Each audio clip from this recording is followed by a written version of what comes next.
got the better of him. He said, you know, all my life I've been kosher. I've got to find out what a pig tastes like.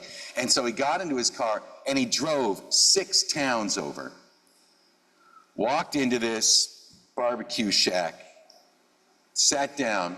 The waiter said, Rabbi, what would you like? He said, no, I'm just a guy. I'm just a guy here. I'd like the pig. The waiter said, you want the pig? He said, yeah, I want to try the pig. I'll have the pig. Bring me the pig. The waiter said, okay. And it took like 6 hours to cook it. But finally they brought it out. It was a whole pig on a platter, like with all the fixings and, you know, all the stuff, even with an apple in its mouth. And they put it down in front of this guy. And he was just looking at it, trying to figure out what to do. And of course, just as he was about to put a fork into it, one of his congregants just walked up and said, Rabbi, we are in town visiting Cousin Morty, and what's up with you? And the rabbi looked at the pig, he looked at the congregant, he said, you know, this place is so fancy, I ordered the apple and they brought it with all this stuff attached. Okay. Welcome to this place which we make holy by our presence. These doors are open to all. Bring your brokenness and bring your power. Bring your fatigue, your early morning aches, and your energy. For here you need not hide, nor pretend, nor be anything other than who you are and who you are called to be. Come into this place where the ordinary is sanctified, where the human is celebrated, where compassion is strength. Welcome to this place. Together we make it a holy place.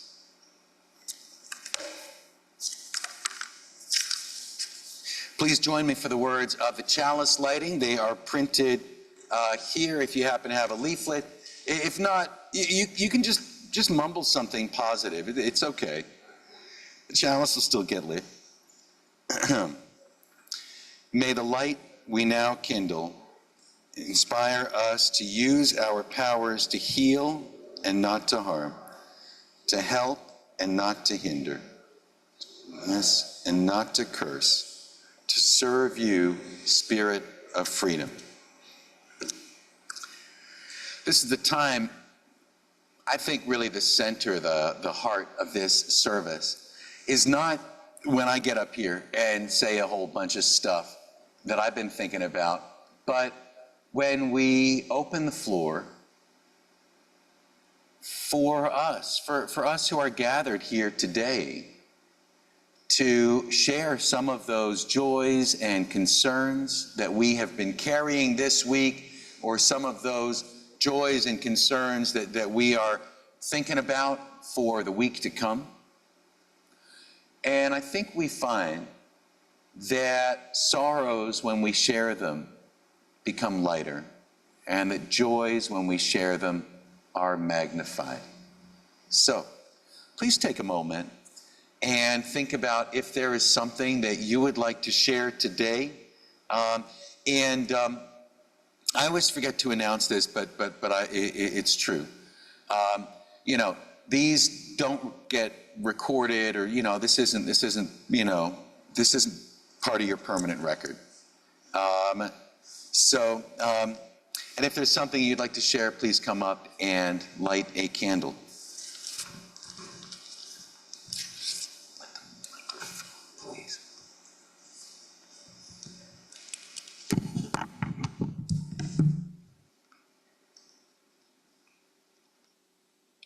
Good morning. I'm still Linda. I have joys and sorrows. I'm not sure if it's actually plural. I'm just using the thing from the bulletin. First, yesterday I went to my first high school reunion. Now, that doesn't mean I graduated last year. It's the first one that I attended.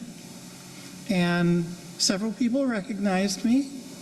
And everybody was nice, friendly, and even helpful.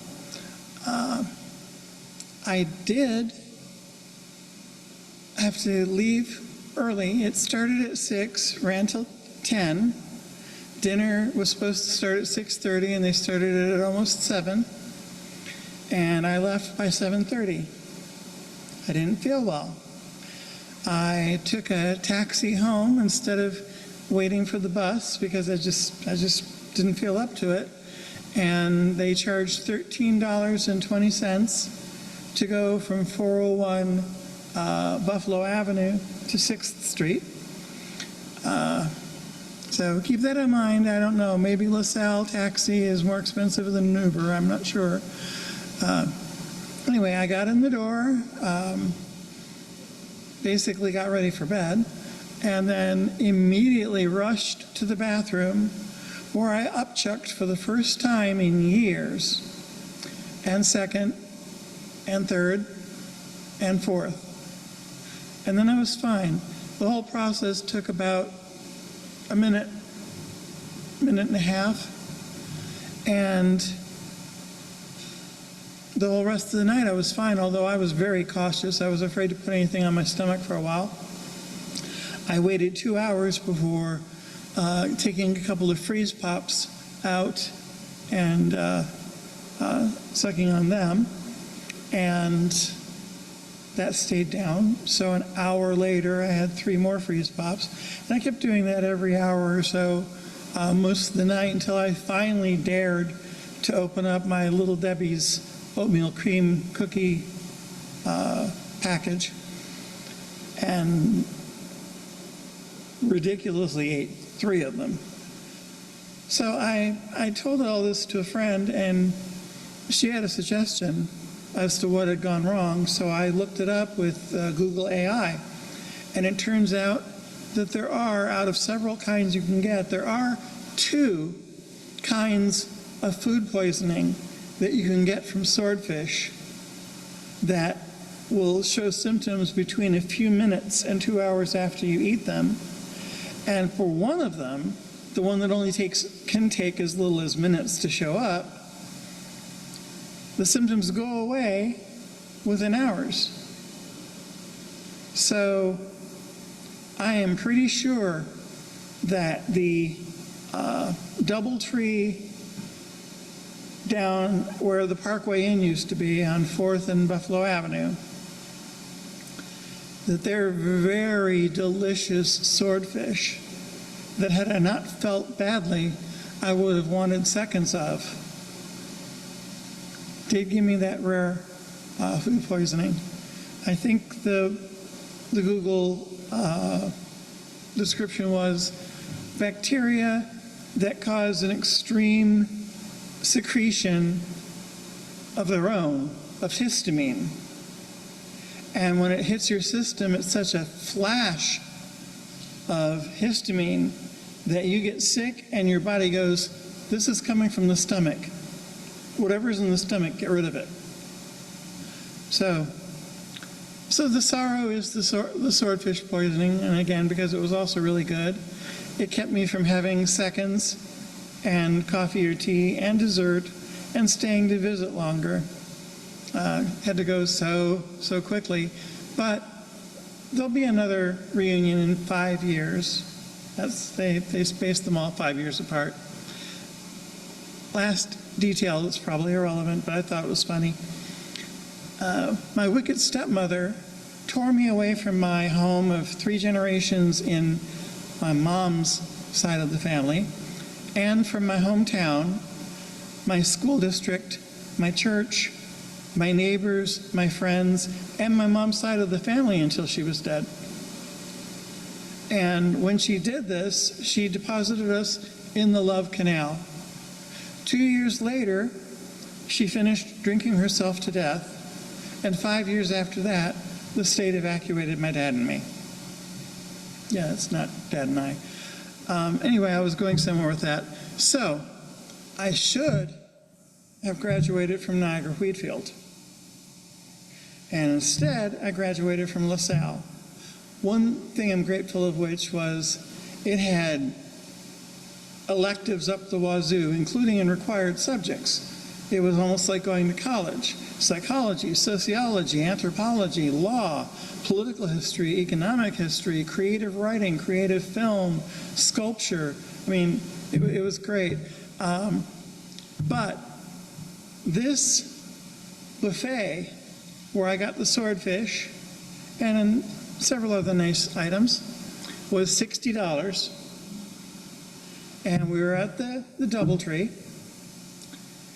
And Niagara Wheatfield's reunion for the same class year is 2 weeks from now.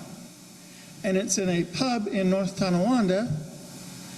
And included in the price is beer, wine, and pizza, and it costs $10. Well, I am contacting them to find out, since they apparently do it every 5 years as well, if they'll let me into the 50th reunion, because I went K through 6 before my stepmother yanked me out, which means that I know about 100 members of the class. And I knew more people personally there than the ones at the reunion I just attended, where I mostly recognized names from their name tags, from announcements and roll call, but not from actually knowing them. So we'll see. All right, I've dominated long enough. Somebody else please come up and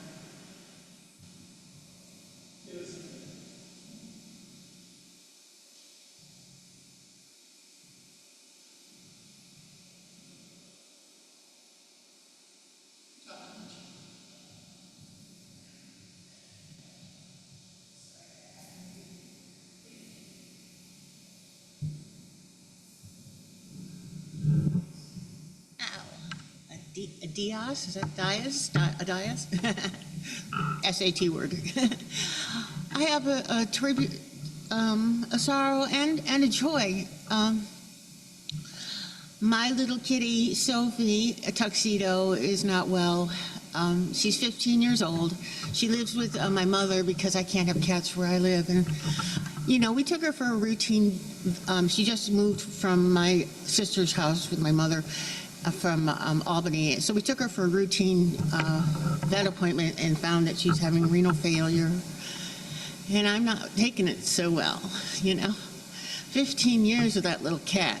Me in and out of hospitals, her going to the various apartments I lived at. And this little cat, I guess you would call her a diva, yes.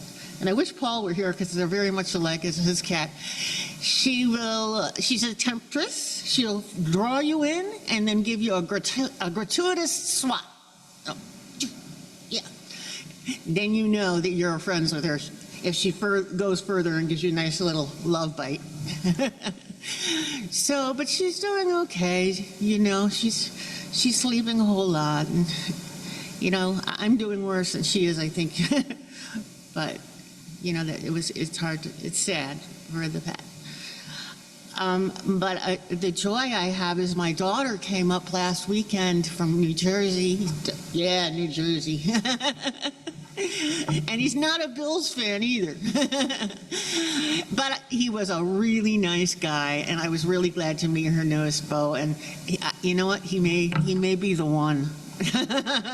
I hope. I'm already planning what the grandkids are going to look like. They're just a lovely, lovely couple together. They both have just graduated like last year or so with a master's in social work, and are luckily have both jobs in their fields. Which doesn't make anything to meet in the economy these days. It's minimum wage. Between even both of their wages, they couldn't afford to buy a house near where they live in Jersey and mid-Jersey near New York City prices. But you know, Tyler's working 2 jobs and Abby's working hard. So I introduced him to myself I have a little jar that I put all these quote-unquote blessings in, and I said, okay, now you're in my little apartment. You have to take a blessing, and he thought that was kind of funny. And a roll of toilet paper with Trump stamped on it. I said, if you don't like that. So that was kind of funny. I'm just so grateful that they drove up and they were so happy together. And you know, it's hard not to get expectations up and want your children to do well and to be happy. And I don't want to put my expectations on her. I want, you know, she's making the decisions that she chooses to, and she's done a damn good job. Thank you.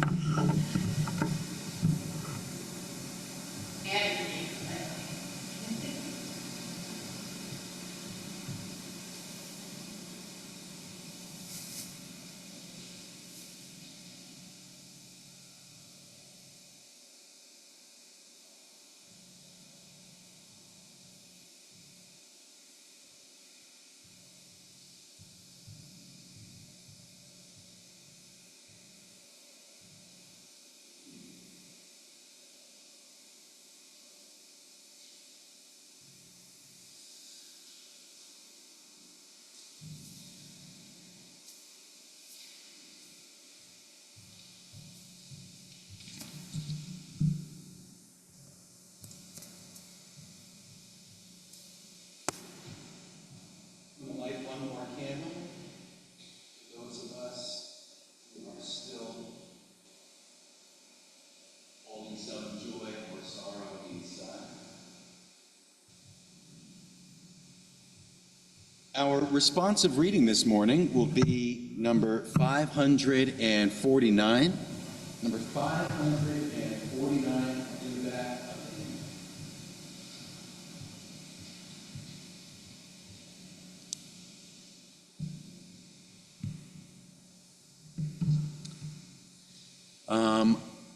I'll read the parts in standard type, and please join me for the sections in italics.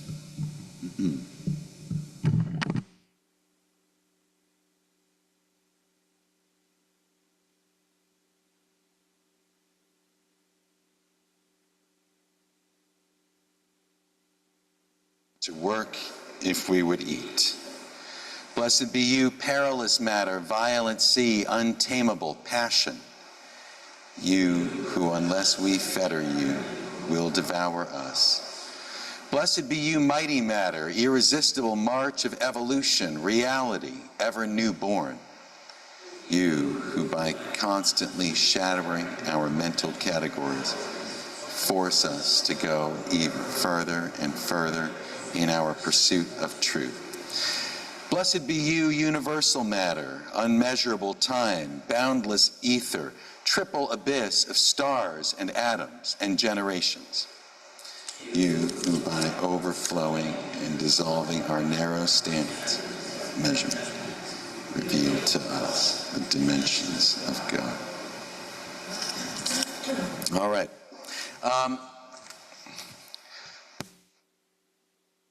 We would sing a hymn together. I don't know any hymns. But we tried this last week and we did okay, and I think we can do even better today. This is one that I can play. We're going to do Can't Help Falling in Love. Do we know that song?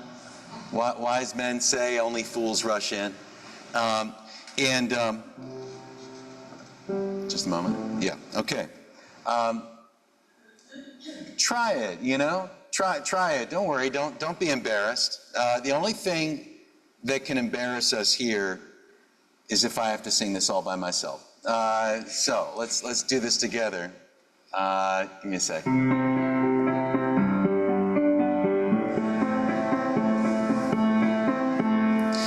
Wise men say only fools rush in, but I can't help falling in love with you. One Thursday, could it be a sin if I can't help falling in love with you? Like a river flows, flowing to the sea, darling, so it goes. Some things were meant to be. Take my hand, take my whole life too. If I can't help falling in love with you, if I can't help falling in love with you.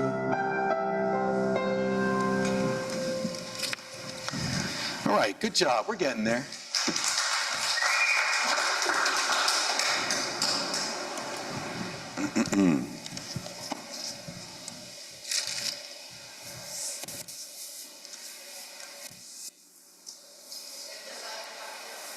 What? Yeah, if the synthesizer was here, it'd be like, yeah, it's my time. And it would just be, you would see it like with the keys all lit up and going.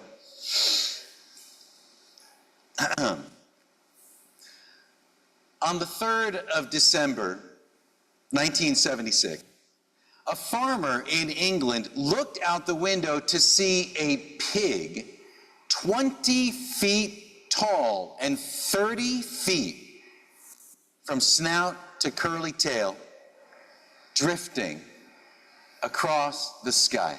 This is a true story. And I'd like to think that some debate with his wife involving the phrase, "when pigs fly," was settled that day. When this porcine giant landed in his field, terrifying his cattle, he discovered it to be a hot air balloon, a giant pink Zeppelin. And to his surprise, a rock band came looking for it. To his greater surprise, they were not Led Zeppelin, but the Pink Floyd. The pig was named Algy, short for Algernon, which for some reason the British considered to be a very manly name. And I looked it up. It actually comes from the French Algernon, meaning with a mustache. So I guess it is kind of a manly name after all. Anyway, this great inflatable pig had been commissioned by the Pink Floyd bassist and lyricist Roger Waters, who envisioned it floating above the Battersea Power Station for the cover of the band's 1977 concept album, Animals, a reimagining of Orwell's fable, Animal Farm. So he brought this idea to cover designer Storm Thorgerson, who said they could easily splice a flying pig into a photo negative using razor blades. But Roger Waters insisted. He said, no, this has to be real. This has to be a real photograph. None of your fancy razor blade magic. So they made it. They created this 30-foot pig-shaped dirigible to hover over the power plant. They even hired a sniper for the day of the photo shoot to shoot it down if something went wrong and the thing got free. So they gathered at the power station. It was this gloomy, cloudy day. They started inflating the pig, and it didn't take off, which was too bad because otherwise the shot was perfect. It had these looming, moody clouds and striking colors. The next day, they gathered again. This time, the pig fully inflated, and it went. And it snapped its ropes, and Algernon was gone with the wind. This time, they hadn't bothered to hire the marksman again, so there was no shooting it down. There was no stopping its flight. It flew over Heathrow Airport, causing panic and delays in departures and landings. It almost crossed the English Channel, but changed its mind and eventually came down on somebody's cattle ranch. On the third day, they launched it yet again. And they got the photo that they wanted, except that skies that day were this clear, cheery blue. Finally, Storm Thorgerson razor-bladed the third day pig into the photo negative of first day clouds, and this is how they got the album cover. So they've got the skies from the first day of shooting and the pig from the third day of shooting. It's such an iconic album cover, which I have owned on a record album and a compact disc and a keychain and a 3-foot poster that hangs outside my bathroom, and also the coffee mug that lives on my desk. You know, the mug that you never clean because for some reason you really believe that a daily slosh of boiling coffee keeps it sanitary. Like, that's true, right? Of that one coffee mug? I don't know. Okay. But it wasn't until I had it in coffee mug form that I finally understood that the 4 smokestacks of the power station are supposed to look like the legs of some animal that is lying on its back, defeated, with this pig floating overhead. So it took me like 25 years, but I finally got it, like the cover of the Animals album. Spoiler alert, for those of you who bought the Pink Floyd album Animals in 1977 for its cover, and then started listening to it, got lost in one of the long instrumental passages. If you never got to the end of the album, the pigs win. The sheep do get amped up into this raving, drooling rebellion, and they kill off the dogs who've been holding them down, the enforcers. But the pigs who control the dogs remain large and in charge. The revolution happens, nothing has changed. Even a little here than the fable that inspired it. Orwell's Animal Farm is one of my favorite books. I used to carry a copy of it in my pocket, and I must have read it 18 or 19 times in the late 20th century. People would always come up to me, they would say, "You gotta read this book by Stephen King. It's 750 pages long." And I would say, "Do you have any idea how many times I could reread Animal Farm in a time it would take me to read like the first part of this Stephen King trilogy?" So I never did. I just kept reading Animal Farm over and over. And whenever I saw a copy in a thrift store for $1, I would just automatically buy it. And then I would give it to the first acquaintance that I ran into. I would just walk around on the sidewalk. I would see some kid that was in my science class. I'd say, "You know what? I've been thinking about you. Here, you need this book." I wouldn't really do that today. The last guy that I gave a copy to was a neighbor of mine in North Carolina, a real nice guy. But I gave him the book, and he said that when he reached a certain point, show of hands, how many of us have read Animal Farm? Yeah, I don't want to spoil any surprises. Okay.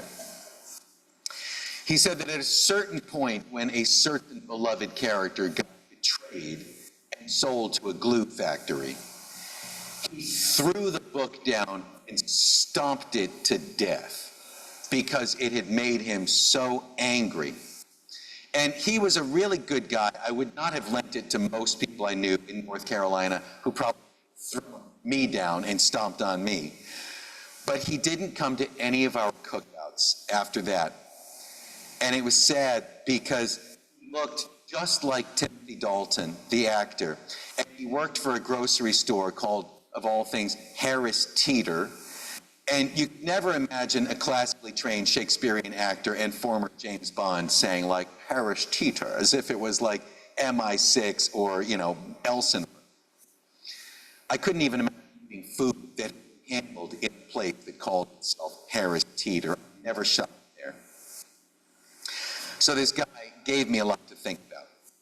Anyway, We basically weren't friends anymore after that. Because he got so angry at me, and I was a little bit like miffed at him for destroying a copy of Animal Farm in a rage. So I don't recommend it. And I think today the book would just make people sad. Because in the story, the animals who liberate themselves from a cruel, totalitarian dictator, Farmer Jones, are really genuinely deceived and slip step by step into the yoke of a dictatorship of their own, run by deceitful pigs. And that's the story of the Soviet Revolution. And that's the story of the American Revolution. Plus, when I was hired to teach a college-level introduction to the Old Testament, we spent the first 2 weeks of the course reading Animal Farm. And then I said to my students, now you've got the basic plot of the Old Testament. Now we can open our Bibles and get into some of the little details. Orwell's Animal Farm still has much to teach us, but if you really want to understand the modern U.S. government, you're better off rereading The Lord of the Flies, which also has a pig in it. Or if you don't need a pig at all, you could just skip straight to Heart of Darkness. Last Sunday we were talking about the Hebrew pig prohibition. Marvin Harris, in his book, Cows, Pigs, Wars, and Witches, proposes that the Hebrew pork prohibition originates with shepherds and lonely goat herds whose flocks were mainly raised for their renewable resources. Sheep and goats and cattle can process grasses into milk, wool, and leather. And this is a good deal since humans can't eat grass, but we can drink the milk that has been made out of grass by some. So for these herders, eating an animal was a rarity, generally connected with a religious ritual. Sacrifice as a symbol of giving up what's most valuable to you and sharing it to strengthen bonds with unity and divinity. Now, those are the herd animals, but the pig eats the same foods that humans do, converting tubers and grains into super concentrated animal protein, pork. I found a book this week in somebody's front yard giveaway library. The book was called Animal Servants of Man from 1963, and it's comically quaint and outdated, but the chapter on swine begins with the line, "It has been said of the pig as a food animal that nothing is wasted but his squeal." Apparently, the pig is one of those creatures where you really can eat pretty much everything. But nobody makes it. Like, we don't serve pig milk, even in the elementary schools. And its leather is no good for anything except apparently footballs. And when you think about it, it's historically rare, the Semitic football celebrity. So maybe the prohibition on pork has something to do with that. So some biblical scholars propose that the Hebrew distaste for swine was a rejection of what was considered a luxury commodity, livestock creature that was expensive to keep and then produced only a single one-time product, unlike the cattle and goats and lambs that you could feed and get milk and wool from year after year. This is the explanation that I find to be most plausible, but it's not the most popular. Of all of the propositions for the Hebrew law against eating pork, in all of Western religion, the number one all-time favorite answer to every single theological question is, because God saith so, and shut thy mouth. That is it. That, like, all reason, logic, health aside, it's like this is the answer to everything.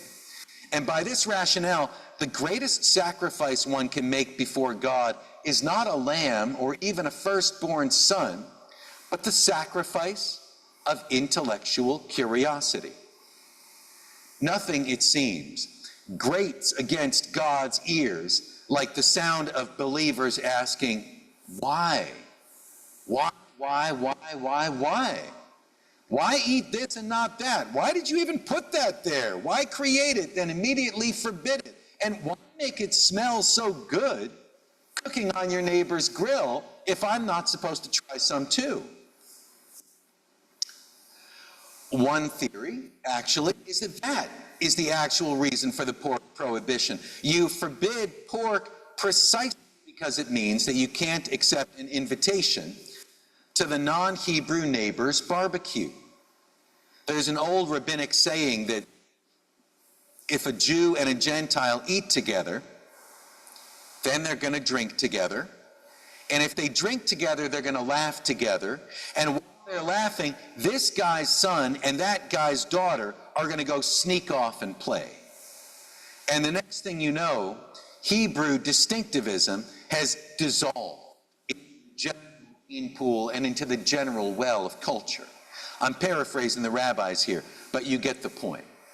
Some say that the law forbidding eating is actually there to make it harder to eat with your non-Jewish neighbors. The Christians very quickly ditched the whole kosher diet. Once you've declared your bread to be an imaginary cannibal feast, it's just silly to nitpick about pork and shrimp. St. Peter, they say, had a vision of a whole banquet of, quote, unclean creatures, including birds and reptiles, maybe even a saber-toothed tiger, and God told him to, quote, kill and eat. And that's how the Catholic Church was born. Jesus, we may note, never eats a rack of ribs or a bacon cheeseburger in any of the Gospels, even the lost Gospels. Actually, doesn't seem to have liked pigs at all.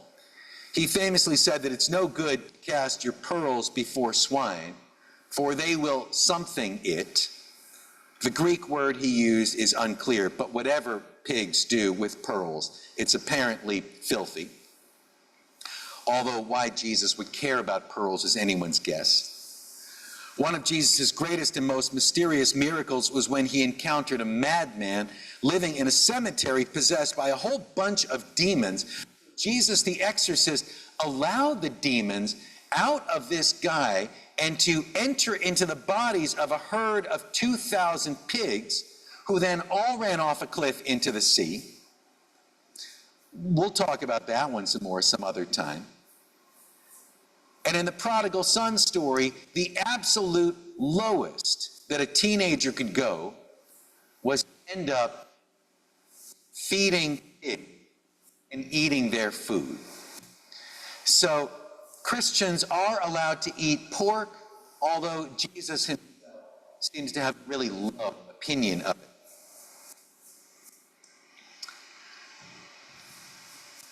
The iconic cover of the Pink Floyd Animals album, you start with this 30-foot inflatable pig. This is where this is where it says, like, transition here. Like, you're definitely going to come up with a transition back to this. But now I'm looking at it, and all I see is this blank space. So apparently this is it today. Here's our transition. I've got this tie with all these pigs of different colors on it, and I don't understand it. I don't understand who made it, who they thought was going to buy it. Maybe it was just like a giveaway. Anyway, that's our transition back to the Pink Floyd Animals cover. So imagine this. You start with this 30-foot real inflatable pig. Then it's in the distance in a 12-inch record cover. Then it's a pink speck on a 5-inch compact disc booklet. And then it is a few pink pixels in a thumbnail-size splotch of the album artwork in your streaming service. The floating pig that was so difficult to get into the sky is now shrinking out of existence, one pixel at a time, which is fine because Animals is a piece of music and not just an image. Then in 2017, the 40th anniversary of the album's release, my brother Peter and I went to see the Pink Floyd bass player Roger Waters in a concert, and when he played the song Pigs, we looked up, and there it was, this giant inflatable pig hovering over our heads. Now, by this point, they got the thing under control. It was propelled by a drone that could be steered by remote control, but it was still as big as it was back then. And we were in an indoor arena, so the thing couldn't float away, but it made it even more frightening being in an enclosed space with this giant porcine horror just floating above our heads. Horrifying. I don't really think about, like, if I was going to be eaten by some creature, what would I choose? But pig would be low on the list. But it is one of God's creatures. And of all of our four-footed barnyard buddies or whatnot, it's the one that looks the most like us. It's the most intelligent. And you can see it in the pig's beady eyes, that it's looking at you and it's thinking about what you're going to do next. And that's scary. He's planning his next move.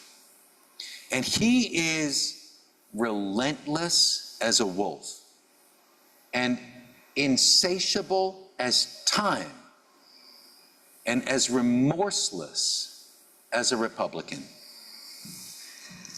And we don't have to like him. And we don't have to invite him over for Thanksgiving dinner and hear his obnoxious snorting. But I would like to think that this is one of those creatures that we can coexist with, because in the community of life, and God and Charles Darwin, this is one of those spots where they really can't agree. He is one of our cousins after all. Thank you.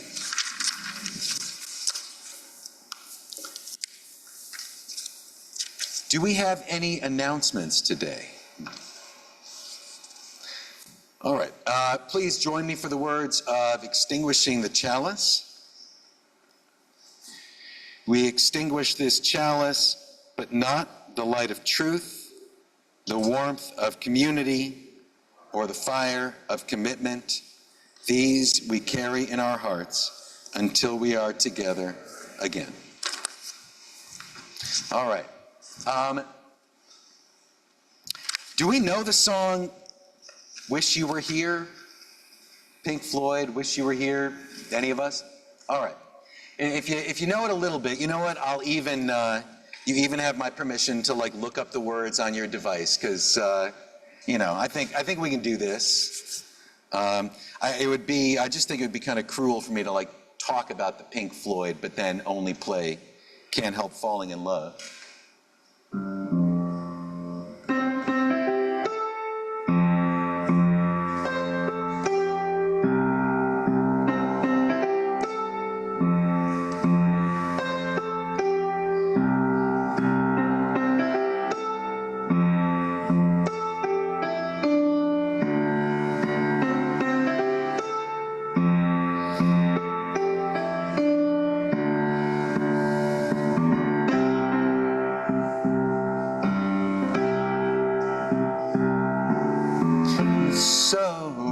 So you think you can tell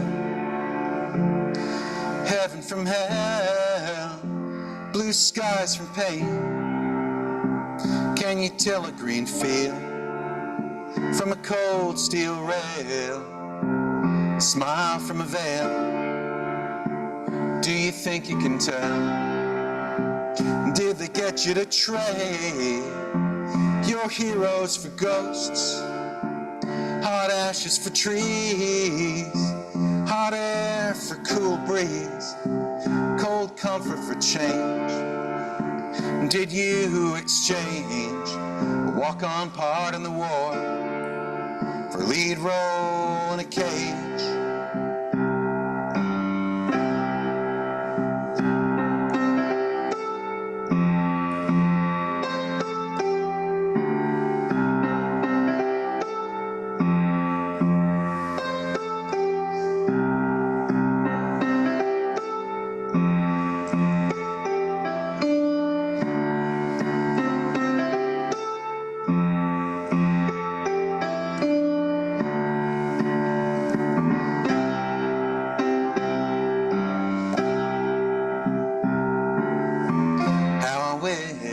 How I wish you were here. We're just two lost souls living in a fishbowl, year after year, running over the same old ground. What have we found? The same old fear. Wish you were here.